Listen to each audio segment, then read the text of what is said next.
Correction de l'exercice numéro 2. Première chose à faire, c'est d'analyser déjà l'élément que l'on nous donne. Donc on a S pour dire que c'est une symétrie et le fait qu'on ait un petit d minuscule en indice nous dit que c'est une symétrie orthogonale. Alors prenez l'habitude de toujours écrire en dessous de quelle transformation du plan il s'agit. Donc symétrie orthogonale. Comme ça au moins vous n'oubliez pas et vous pouvez y revenir à chaque fois si vous avez le doute. Alors, du triangle ABC, il deviendra DEF, c'est-à-dire que le point A deviendra le point D, le point B deviendra le point E et le point C deviendra le point F.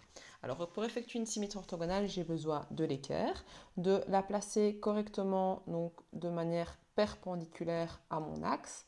Et puis, une fois que je l'ai bien placé perpendiculairement à mon axe, je vais aller me situer sur un des points à devoir effectuer la transformation du plan. Je prends mon crayon gris et je fais des petits pointillés pour pouvoir prolonger, donc pour pouvoir effectuer ma transformation du plan. Je fais pareil avec les autres points. Alors ici, je peux me permettre de d'abord faire tous mes petits pointillés, c'est pas trop grave parce que les points ne vont pas s'entremélanger. Alors si dans ce sens-ci, ça ne va pas parce que c'est beaucoup trop court pour pouvoir effectuer l'angle droit, vous vous placez bien dans l'autre sens. Hop. Et on fait les petits pointillés. On peut faire bouger l'équerre. On prend ensuite le compas. On place la pointe sèche sur l'axe à l'endroit de l'intersection. On ouvre son compas de la grandeur entre l'axe et le point. On tourne son compas et on fait un petit arc de cercle. Là, ici, on aura le point en question que l'on cherche. Je vais bouger mon compas. Ici, on a l'image du point C, je vais y arriver, du point C qui est le point F. Donc là, on a bien le point F. On continue, on fait ça pour tous les autres points. Donc je me mets mon compas sur l'axe de symétrie. Je vais jusqu'au point A, comme ceci. Je tourne mon compas et je vais faire un arc de cercle pour avoir le petit point en question. Je refais la même chose avec le troisième point. Donc je mets mon compas sur mon axe. Je mets ma pointe de crayon sur le B. Je vais de l'autre côté de l'axe et je fais mon arc de cercle. J'ai bien mes 3 points qui sont apparus. Je peux les mettre en gros. Hop. Là, on en a un ici. Je les nomme comme il faut, bien évidemment. Donc, l'image du point A, ça devient le point D. Donc, ici, je vais avoir le point D. L'image du point B, c'était le point E. Donc, ici, on va avoir le point E. Ensuite, il ne nous reste plus qu'à relier. Vous, à la latte. Moi, je vais le faire avec le petit élément comme en classe. Je relie le point F au point E, pardon, le point D au point F et le point E au point D et j'obtiens bien un triangle qui est exactement le même que le premier. On a effectué donc une symétrie orthogonale. Je passe ensuite au B. Au B, je vois que j'ai un T. T pour translation.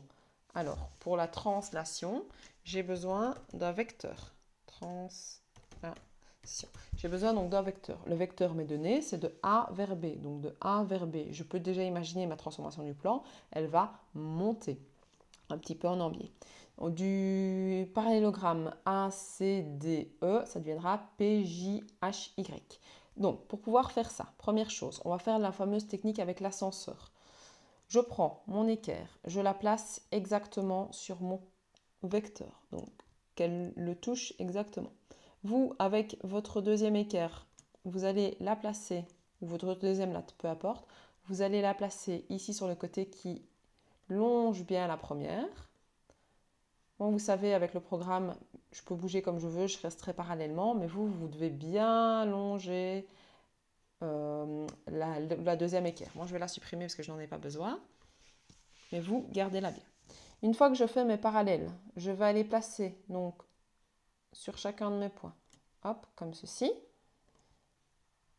Je fais mes petits pointillés, pareil que tout à l'heure. Je peux aller faire ça avec chacun de mes points, parce qu'ici, pareil, ça ne va pas s'entrecroiser, donc je peux me permettre de le faire.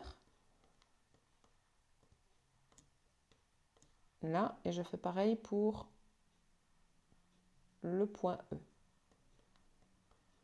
Alors, je sais que je ne vais pas devoir le faire pour le point A, parce que le point A devient le point B. Alors ici, il va porter un autre nom, mais c'est les mêmes points. Je peux fermer mon équerre. Je peux déjà prendre mon compas, aller prendre la mesure de mon vecteur. Donc, je place ma pointe sèche sur le point B. Là, le crayon, je vais aller sur le point A. Et je sais que ça, je dois absolument le garder. Donc, il faut que vous gardiez bien la mesure. Je vais aller placer ma pointe sèche sur le point C pour reporter ma mesure de mon vecteur. Je fais un premier arc de cercle. Je sais que là, j'aurai mon point. Je vais faire pareil sur le point D. Donc, je vais aller placer ma pointe sèche sur le point D et je vais reporter ma mesure. Ensuite, je vais faire pareil sur le point E. Je vais aller reporter ma mesure sur les petits pointillés. Je bouge mon compas. Je prends mon crayon. Je vais faire mon premier point ici, mon deuxième ici, mon troisième là. Ensuite, je vais aller nommer chacun de mes points.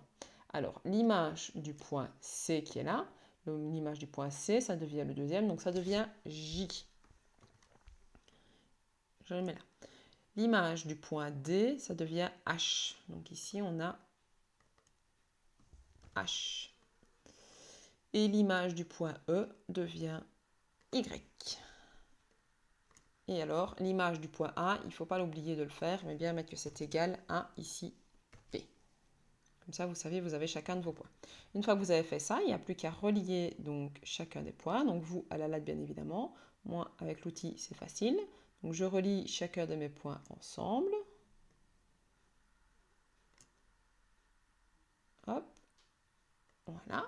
Et à la fin, je regarde si j'obtiens bien la même forme qu'au départ. On a bien un parallélogramme à la fin et au départ et à l'arrivée. Donc voilà. Vous faites-le d'abord bien au crayon et puis une fois que c'est bien fait, vous pouvez le repasser en couleur si vous voulez. Donc là, on vient de faire la translation, le B. Je passe au troisième, je vois que j'ai un S. Alors symétrie, ça on le sait, mais vu que c'est une lettre majuscule en indice, je sais que c'est une symétrie centrale, donc avec un centre. Donc symétrie centrale. Donc du triangle ABC et ça va devenir OMK. Alors pour une symétrie centrale, je prends toujours mon équerre, je me place mon 0 sur mon centre de symétrie. Je place mon équerre qui va passer par un des points. Je vais refaire des petits pointillés pareil au crayon. Et alors là, il vaut mieux faire un point par un point, sinon vous risquez de vous tromper. Vous mettez votre équerre sur le côté, vous prenez votre compas, vous mettez votre pointe sèche sur le centre, puis vous allez aller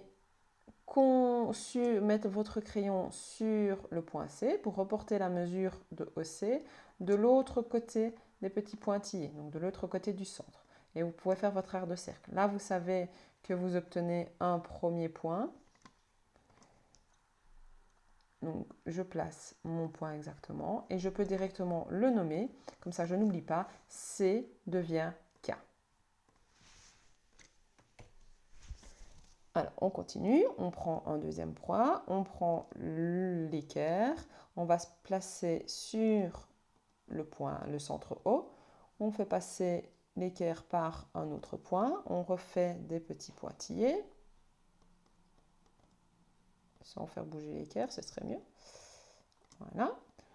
Je bouge mon équerre. Je place mon compas sur mon centre. Je l'ouvre jusqu'au point A. Je reporte donc ma mesure de OA de l'autre côté de haut. Je fais mon point que je nomme haut.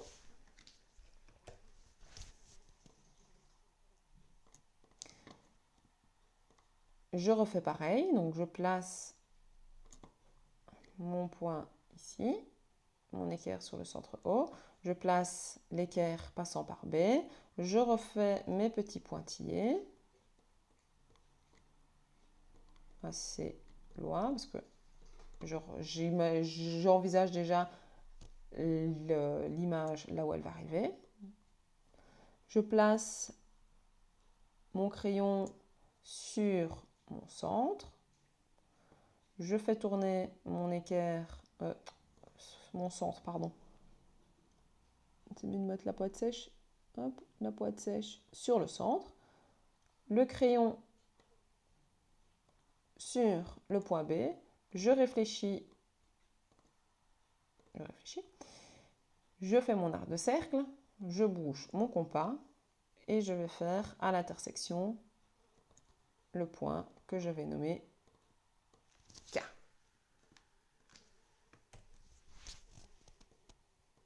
Et donc, non pas K, je me suis trompée, pardon, M. Et donc on obtient les 3 points. On n'a plus qu'à les relier en partant de ce point-là à ce point-là, de O à K et de N à de M à O. Voilà, et on a bien exactement la même figure au niveau des triangles. Donc on a les deux les mêmes. Donc voilà, on vient de réaliser l'exercice numéro 2. Donc si tu n'y arrives pas, n'hésite pas à reprendre la vidéo étape par étape et à l'arrêter par chacun des moments. Bon travail!